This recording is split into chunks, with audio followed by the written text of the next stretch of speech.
Hello guys, my name is Luke Wyatt and welcome to my YouTube channel for what is my first hot lap guide on this channel. And it will be around the circuit Paul Ricard in this baby right here. My favourite car, the Porsche 911 GT3R, and it was a 152.730 in 23 air temperatures. So I hope you guys enjoy it, I hope you guys find it helpful. I'll see you guys in a bit. Okay guys, so as mentioned previously, here we are at the circuit Paul Ricard. Now, throughout this lap, there's an analogy that I want you guys to remember, and it's the analogy of the boat filled with water. Now, you've got to remember that when you're in a race car, you want to try and slosh the water as minimal as possible. And coming through here, that's the first example we see. Getting everything done in phases. So you can see, braking just after the end of the curb. Braking in a straight line completely, and only when we're slightly starting to come off the brake are we starting to turn in. And that's because when you're braking fully and turning, you're not going to maximize the performance of either facet that you're doing. So you're not going to get the maximum turn-in efficiency, and you're not going to get the maximum braking efficiency. And there is literally no point in doing that. So you can see we're coming off the brake and turning. And then, in fact, at the midpoint of the corner, so when we get to the apex, we're actually just turning. We're not on the throttle. We're not on the brake. We're letting the car rotate naturally and do what it wants to do. Because if you try and take liberties, you're going to go wide or you're going to spin. This is where most of the mistakes happen. It's at the apex of the corner when the driver tries to be impatient and tries to make stuff happen that is just going to happen naturally thanks to the downforce of the car and also the differential working. And that's another very crucial thing on this lap. And you can see, finally, when we get out the corner, we can use the throttle. But through here, keep the throttle on to keep the front in the air so that we don't bottom out on that curb. Attack it with full force and be really careful not to invalidate in the exit. It's so easy to do so. And those bollards on the left, if you hit those, your lap's gone. And you get a warning if you're in the race. So that's something no one wants. And you can see here, another really challenging corner because the braking point isn't naturally straight, it's curved. So you've got to try and make it as straight as possible by using all of this blue on the left hand side, braking about 80 meters, between 180 meters, and braking dead straight as you possibly can, pointing towards the corner, trying to make sure that the car doesn't slide out too much and get down to gear 2. It's important to just absolutely destroy both of these curbs because they really give you a lot of grip. And again, through this next corner, you've got to be really, really proactive on the way you use the brake. Because you've got to remember when the car is going at the slowest speed, the downforce is not going to be working anywhere near as efficiently as when you're high speed. So you need to use the mechanical grip and the other things that you've got, which are, you know, your pedals.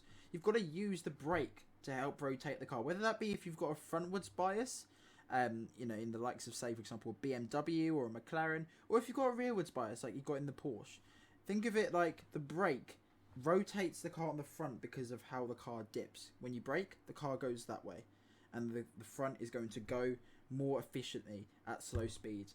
Or, if you're rear bias, the brakes are going to make the car slide as well as rotate on the front.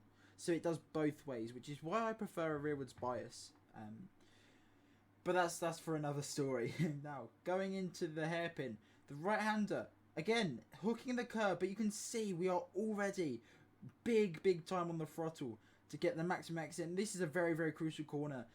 Very much patience is needed. And you need to dab the brake, lift off the throttle, and then as soon as your wheel is straight and your traction is good, just floor it. Absolutely floor it, because this is the longest straight in ACC and one of the longest straights in racing. It goes on forever. You can have a cup of tea, a nice phone call with your nan if you want.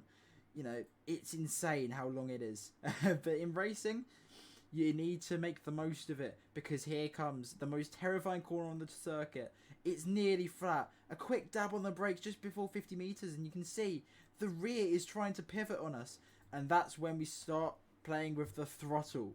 Now, as I said with the boat, if you press the throttle, the rear also comes down. The water sloshes backways, which means when you touch the throttle, you have more traction on the rear. And that is really crucial through this corner, because you want the rear to be as planted as is physically possible, and the car will not want to be. You know, centrifugal force will mean that the front turns and the rear will just want to keep going straight in the direction you've just been going. And you've got to mitigate that as much as possible by using the throttle to help the car, help the rear sit on the deck, with the differential helping that as well. So you can see we're just on the throttle. We never ever really come off the throttle. And yes, again, those fateful bollards. You've got to make sure that you don't invalidate again. And then you get no time to rest before this long, technically double right-hander because there's 2 apexes. You shift down to gear 3, try and keep middle of the track to try and make the most of the camber of the corner. And you can see again, just like the previous corner, using the throttle to keep the rear end on the ground. And there, as soon as we get to the curb, we floor it on the inside, making the absolute most, being as quick and proactive as possible, as well with the steering, getting the car right to the outside of the corner to make sure we can point it up, keep as inside as possible for this long left, because as you can vaguely see with the track, it slopes outwards. This being the outside of the circuit, the track slopes like this, which means you want to stay relatively close to the apex to make sure the car doesn't slide too wide.